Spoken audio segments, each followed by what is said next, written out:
CSS स्वस्थ भारत द्वारा diabetes मुक्त भारत अभियान पूरे मध्य प्रदेश में चलाया जा रहा है। आइए आपके अपनों को दिलाएं डायबिटीज और ब्लड प्रेशर से मुक्ति। अधिक जानकारी के लिए संपर्क करें 9993030692 9993030957।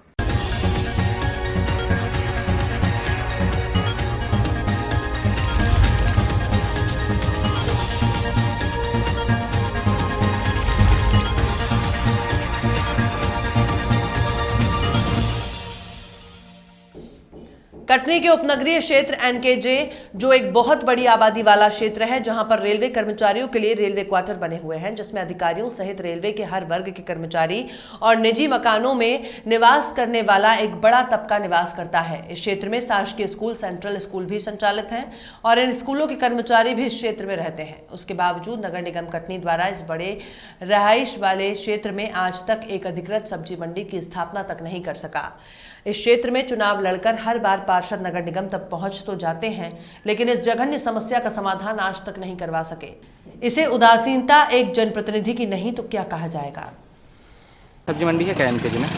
एनके सब्जी मंडी है ही नहीं, कोई व्यवस्था नहीं है। ये जो आप देख रहे हैं यहाँ पे, ये रेलवे की ज़मीनों में बस आके बस लगा ले रहे हैं लोग, अपना पेट पाल रहे हैं, लेकिन ऐसा कुछ प्रॉपर तरीके से पास या सेंसन तरीके से नहीं किसी को कहा जाए कि हाँ सब्जी मंडी है यहाँ पे।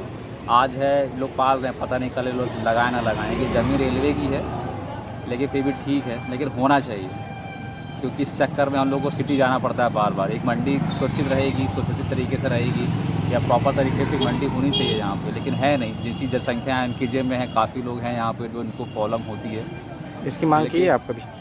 मांग तो की गई है, अब देखिए कार्रवाई हुई थी कि नहीं हुई मुझे पता नहीं है एग्जैक्टली, लेकिन होना चाहिए। क्या नाम है आप? विनीत। वीआईपी रोड पिछले 4 महीने से टूट के बिखरा हुआ है। टुकड़े वहाँ से आधे किलोमीटर दूर मधई मंदिर के पास पड़े हुए हैं। उस पर कई लोगों ने शिकायत भी की, 2 बार नगर निगम में शिकायत की गई, लेकिन अभी तक कुछ कार्रवाई नहीं। मेरे नॉलेज में अभी ये प्रकरण आया है, मैं इसकी आवश्यक व्यवस्था करवा दूँगा। शीघ्र ही उसकी मरम्मत या जो भी काम हो करवा लिया जाएगा। नगर निगम ने जो अपना उपनगरीय क्षेत्र है एनकेजे में, वहाँ पर सब्जी बेचने वालों के लिए कोई पुख्ता व्यवस्था नहीं की है, जिसके चलते लोग रेलवे की जमीन से कारोबार करते हैं। कई तरह की परेशानी से उनको गुजरना पड़ता है। तो क्या एनकेजे में सब्जी बेचने वालों के लिए कोई व्यवस्था की अपने पास क्या करती है?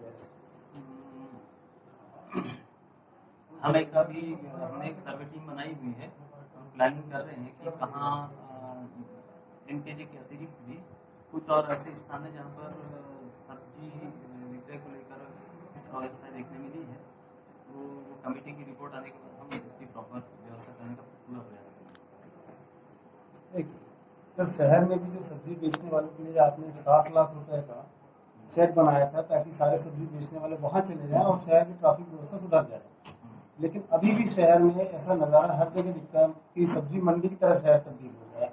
हर जगह सब्जी बेचने वाले नजर आते हैं, अतिक्रमण का कोई भी कार्रवाई नहीं करता। नहीं, अब आपको कार्रवाई देखने मिलेगी। अभी कुछ त्योहारों के कारण हमने थोड़ी सी छूट भी नहीं दी थी, क्योंकि इसमें करीब तबका जुड़ा हुआ है, तो हम कार्रवाई सख्ती से हमने नहीं की, लेकिन अब आपको इसमें प्रोग्रेस देखने मिलेगी। सब्जी मंडी में सफाई पिछले लंबे अरसे से नहीं है, महीनों से नहीं है, जिसके चलते गंदगी भी है और वहाँ पर कोई निगरानी करने वाला नहीं है, इसलिए वहाँ देर रात तक लोग शराब बैठे पीते हैं। तो उसके लिए कोई व्यवस्था करेंगे? आज मैं दिखाता हूँ। जहाँ तक रही बात सफाई व्यवस्था की, तो आज ही हो जाएगी, और व्यवस्था के संबंध में जो प्रभारी अधिकारी उससे हम बात करके आवश्यक व्यवस्था। कटनी जिला अस्पताल में बने कोविड सेंटर में भर्ती मरीज को समस्या हो रही है। मरीजों ने खुद वीडियो बनाई और सोशल मीडिया पर वायरल कर दिया। आप जिस अस्पताल का नजारा देख रहे हैं, ये कटनी जिला मुख्यालय के जिला चिकित्सालय में बने कोविड सेंटर का है, जहां पर भर्ती कोविड मरीजों ने अपनी समस्या को बताने के लिए सोशल मीडिया का सहारा लेते हुए अपना खुद एक 4 मिनट का वीडियो बनाया और मरीजों ने बताया उन्हें बासी खाना दिया जा रहा है, और तो और कई बार तो दाल में उन्हें कीड़े भी मिले हैं। साथ ही यहाँ ना तो साफ सफाई हो रही है और ना ही मरीजों का ठीक तरीके से इलाज हो रहा है। सोशल मीडिया में वायरल हो रही इस वीडियो के बाद civil surgeon doctor Yashwant Verma ने बताया कि खाने की चीजों की निगरानी के लिए एक डॉक्टर नियुक्त कर दिया गया है, जिनके जांच के बाद ही मरीजों को खाना दिया जाता है। साथ ही हाइजीन का विशेष ख्याल रखा जाता है। पहले देखिए इस वीडियो को, फिर सुनिए सिविल सर्जन का ये बयान।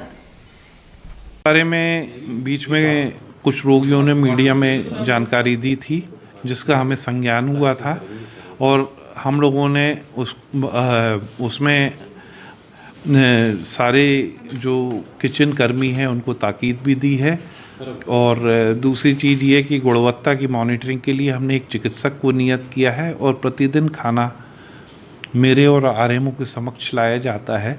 और आज संयोग से मीडिया भी उपस्थित था तो उनके सामने भी हमने वो थाली रखी है और रोज़ इसी गुणवत्ता का खाना दिया जाता है। यदि किसी को अतिरिक्त इवन रोटी या चावल की भी आवश्यकता हो तो हम लोग देते हैं।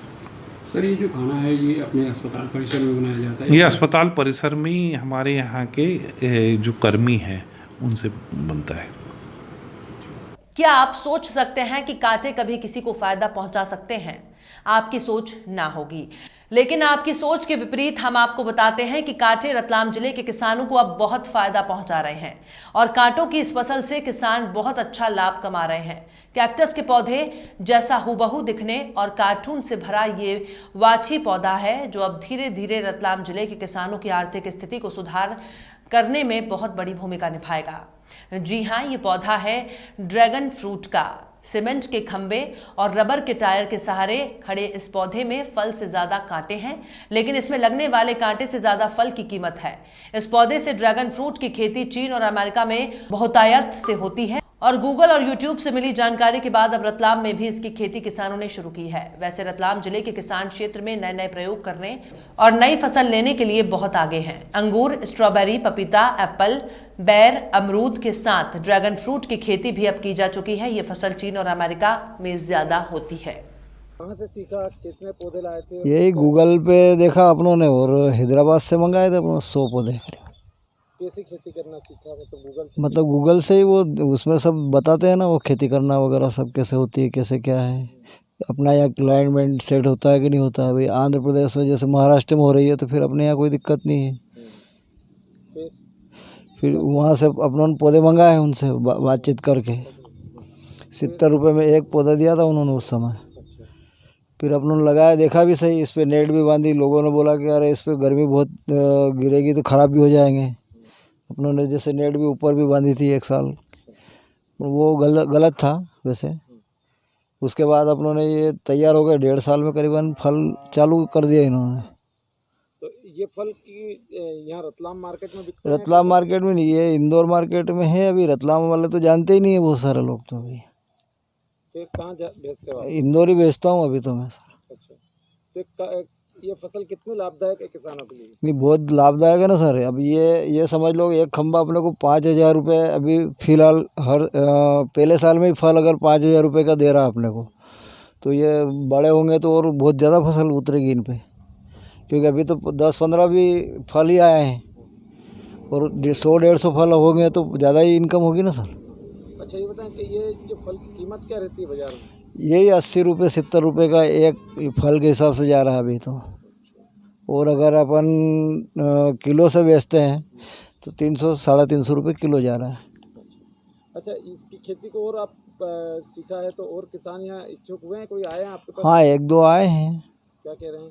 कि हमको भी लगाना है, तो अपनों ने नर्सरी वैसे पौधे भी तैयार करे हैं। और इसके लिए फ्यूचर क्या है? इसका कितने साल चलती है ये 30 से 35 साल तक सर। एक ही पौधा 30-35 साल तक? 30-35 साल तक। एक पौधे को लगाने में कितना खर्चा आता है? हाँ, मतलब एक पौधे में लगाने में 70 रुपये का तो पौधा है और खम्बे का 1,000 रुपये। इसके खम्बे का मान लो आप सर 1,500 से 2,000 रुपये। एक पौधे तो उसके बाद ये सब चालू हो जाती है? उसके बाद कोई खर्चा नहीं सर, ना दवाई का खर्चा है ना कुछ भी नहीं है। केवल आपको देसी खाद, वर्मी कंपोस्ट वगैरह देना पड़ता है अगर ऑर्गेनिक रखना है तो। बाकी छोटी मोटी इल्ली वगैरह तो आती है तो वो दवाई छिड़कने से कोई मतलब नहीं। आप वर्मी कंपोस्ट और यही दो, आप गाय का मूत्र है, छाछ है, ये देते हैं अपन तो। अच्छा, ये जो ड्रैगन फ्रूट जो हाथ में लिए हैं, ये फल की खासियत क्या रहती है? इसमें एक तो इसमें विटामिन वगैरह बहुत ज़्यादा हैं, बहुत सारे तत्व हैं इसमें। और एक कैंसर को भी ये कम कर देता है, ब्लड शुगर को भी कम कर देता है। ये है, इसमें बहुत सारे तत्व है इसमें। सरकार द्वारा विकास के नाम पर करोड़ों रुपए पानी की तरह बहाए जा रहे हैं। ग्रामीण क्षेत्रों में महिलाओं और बच्चों की देखरेख के लिए गांवों में आंगनबाड़ी केंद्र तो बनवाए गए, लेकिन विभागीय अधिकारियों की मिलीभगत और सरपंच और सचिव के भ्रष्टाचार के कारण भवन तो बन गया, पर उपयोग के नाम पर भवन भगवान भरोसे ही है। इसका ताजा उदाहरण बहोरीबंद जनपद के ग्राम पंचायत सिमरापची के ग्राम डुडसरा में बने आंगनबाड़ी केंद्र क्रमांक 155 के भवन को ही ले लिया जाए तो हकीकत सामने आ जाएगी। इस भवन को बनाने में ऊपर बैठे अधिकारियों से मिलकर जम के भ्रष्टाचार खेल खेला गया। हम आपको बता दें कि आंगनबाड़ी केंद्र के भवन का निर्माण 2018-19 में ग्राम पंचायत एजेंसी द्वारा अपने हितैषी ठेकेदारों से करवाया गया, जिसमें भवन की निर्माण लागत कुल 7,80,000 रुपए से बनकर तैयार हुई। आंगनबाड़ी भवन को तैयार स्थानीय निवासियों ने आरोप लगाया है आंगनबाड़ी भवन का निर्माण गैर जिम्मेदाराना और घटिया सामग्री का प्रयोग कर बनाया गया है, क्योंकि भवन बने अभी 1 वर्ष भी पूर्ण नहीं हुआ। भवन की दीवारों में बड़े बड़े दरार आ गए हैं। मेरा नाम राकेश दुबे है, यहीं का हूँ मैं, ग्राम डुडसरा का। और हमारे यहाँ की जो बिल्डिंग बनी हुई है आंगनबाड़ी 2018-19 में बनी है, और ये 7,80,000 पंचायत द्वारा पैसा स्वीकृत हुए जो बनी है। और ये जो नल है, ये नल पहले से यहाँ पे खुदा रहा, पर इसका जो पानी रहा प्रदूषित रहा, ख़राब पानी है, गंदा है, पीने के उपयोग में नहीं है। और ये आंगनबाड़ी वालों ने अपने अंडर पे कर लिया है, पहले से जो पंचायत सरपंच द्वारा सचिव द्वारा बनाई गई है आंगनबाड़ी। बिल्डिंग में क्या प्रॉब्लम आ गई उसके बारे में थोड़ा बताइए। बिल्डिंग में ये प्रॉब्लम है कि हम मिस्त्री से बोलते रहे हैं कि इसमें 6 राट का जो कॉलम बीम होता है कॉलम, तो उसमें बनाया जाए, क्योंकि यहाँ की ज़मीन जो थी दलदल थी। तो उन्होंने कहा नहीं, हमारे वो उसमें तो ये है कि 4 ही राट का बनेगा।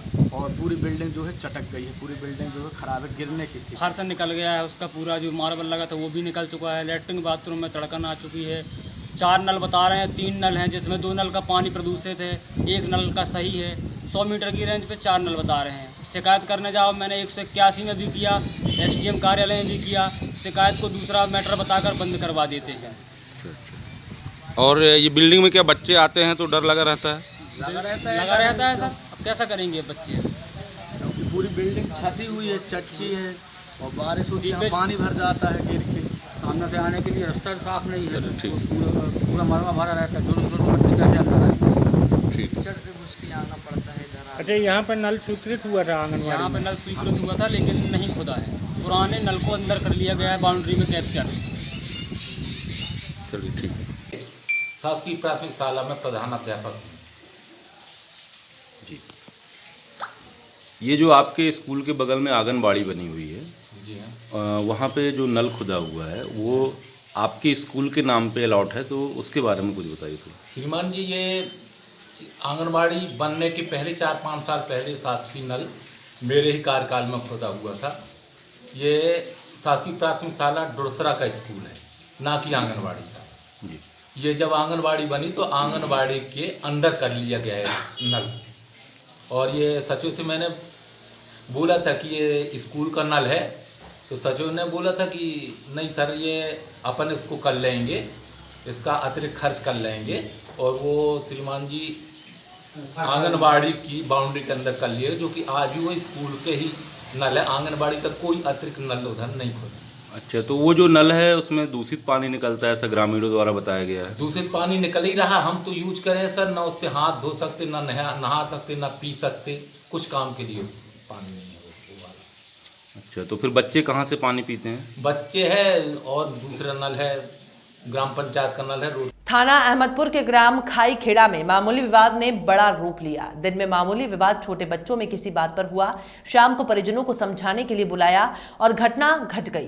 खाई खेड़ा ग्राम में निजी डेयरी संचालक सुरेश चौरसिया का किसी बात पर बबलू गुरुचरण से कहासुनी हो गई और रात 8 बजे से 9 बजे के मध्य समझौते के लिए लोगों के बीच में कहासुनी होने पर एसिड से हमला किया गया। आरोपी सुरेश दीपक राहुल बताते गए हैं। एसिड ने 6 लोगों को चपेट में लिया। बबलू, गुरुचरण, कुलदीप, प्रदीप, बिंदु, दागी, जसपाल सभी भोपाल हॉस्पिटल में भर्ती हैं। गुरुचरण की आंखों में भी एसिड गिरा है, हालत गंभीर बताई जा रही है। एसएफएल अधिकारी श्री खान की टीम भी जांच कर रही है। घटनास्थल का परीक्षण किया गया, जिसमें आपसी विवाद में ये लोग वहाँ इकट्ठे हुए। इकट्ठे होने के बाद आवेदक पक्ष का, फरियादी पक्ष का कहना ये है दोबारा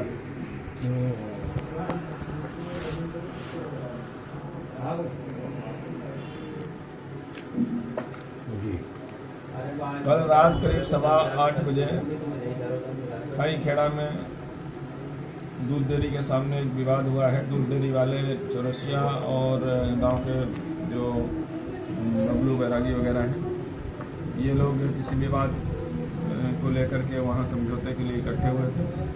फिर से इनका विवाद हो गया तो फरियादियों ने रिपोर्ट किया है कि उनके ऊपर बियर की बोतल से एसिड जो रखे था उसमें दूध डेयरी में दूध का फैट निकालने के लिए वो फेंक के मारा है, जिससे वो 6 लोग इंजर्ड हुए हैं और जिनका श्रद्धा अस्पताल भोपाल में इलाज चल रहा है और अभी सभी खतरे से बाहर हैं, ऐसी जानकारी मिली है।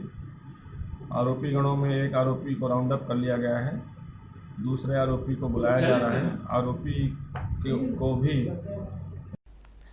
पुलिस द्वारा एक ट्रक से बरामद की गई 1.5 लाख रुपए कीमती की शराब के मामले में खुलासा किया गया। जानकारी के अनुसार नगर पुलिस अधीक्षक अर्चना रावत के नेतृत्व में गठित स्पेशल टीम और मकरोनिया थाने के स्टाफ के साथ बीती रात शराब तस्करी की मुखबिर से सूचना पर 4 लेन से आ रहे ट्रक क्रमांक MP 15G4306 की घेराबंदी कर उसका पीछा किया गया। ट्रक को पकड़ने के बाद उसमें से 1.5 लाख रुपए कीमत की 30 पेटी अवैध देसी शराब बरामद की गई। पुलिस ने अज्ञात आरोपियों के खिलाफ आबकारी एक्ट के तहत मामला दर्ज कर उनकी तलाश शुरू कर दी है। अधीक्षक द्वारा एक टीम का गठन किया गया है, जिस टीम का जो उद्देश्य है वो क्राइम कम करना और जो जितनी भी इलीगल एक्टिविटीज है उन पे ध्यान रखना है, उन पे नजर रखना है। इसी के तारतम्य में एक मुखबिर द्वारा सूचना मिली थी, जिसमें जो मकरोनिया की जो स्टाफ है उनके द्वारा एक 4 लेन से बरतुमा की तरफ एक आयशर ट्रक का पीछा किया गया था, उसका घेराबंदी की गई थी। पुलिस को देख जो चालक था वो भाग गया। जब आयशर ट्रक का जब चेकिंग की गई, उसकी तलाश की गई, तो उसमें तकरीबन 30 पेटी शराब मिली, जिसकी कीमत लगभग 1.5 लाख के आसपास है। आरोपी अभी फरार है, उनकी तलाशी जारी है। कैबिनेट मंत्री गोविंद सिंह राजपूत के क्षेत्र में मुक्तिधाम की स्थिति बद से बदतर है। लोगों ने नाराजगी व्यक्त की। एक और जहां सरकार विकास के दावे कर रही है, उसी विकास की एक तस्वीर राहतगढ़ के ग्राम हुरा पारासरी कला से सामने आई, जहां पर एक मात्र शमशान घाट है, वो भी क्षतिग्रस्त हालत में बना हुआ है। ना तो दाह संस्कार करने के लिए टीन शेड है और ना ही मुक्तिधाम जाने के लिए रास्ता है। दाह संस्कार के लिए शमशान घाट तक ले जाने में लोगों को करीब 3 फीट पानी से भरे नाले से गुजरना पड़ता है, जहां लोगों को डर लगता है कि कहीं पैर न फिसल जाए। 1500 लोगों की आबादी वाले इस गांव में हरिबाई राजपूत उम्र 70 वर्ष का स्वर्गवास हो गया। अंतिम संस्कार के लिए शमशान घाट ले जाने के लिए दलदल वाले रास्ते और गंदे नाले में से निकलना पड़ता है, और अगर मुसीबत के रास्ते से शमशान घाट पहुंची जाते हैं तो वहां टीन शेड भी नहीं है। इस प्रकार के मामले राहतगढ़ क्षेत्र में कई बार देखने को मिल चुके हैं। मैं सतीश तिवारी, ग्राम हुरा से। आज मेरे गाँव में एक बुजुर्ग महिला जिनका नाम श्रीमती हरिबाई राजपूत, उम्र करीब 70 वर्ष, इनका निधन हो गया था। चूँकि आप इस वीडियो में देख सकते हैं हमारे गांव की हालत, पूरे में घुटना पानी है। यहाँ इतने में हम लोगों को लेके आए, बड़ी मुश्किल से उनका अंतिम संस्कार किया गया है।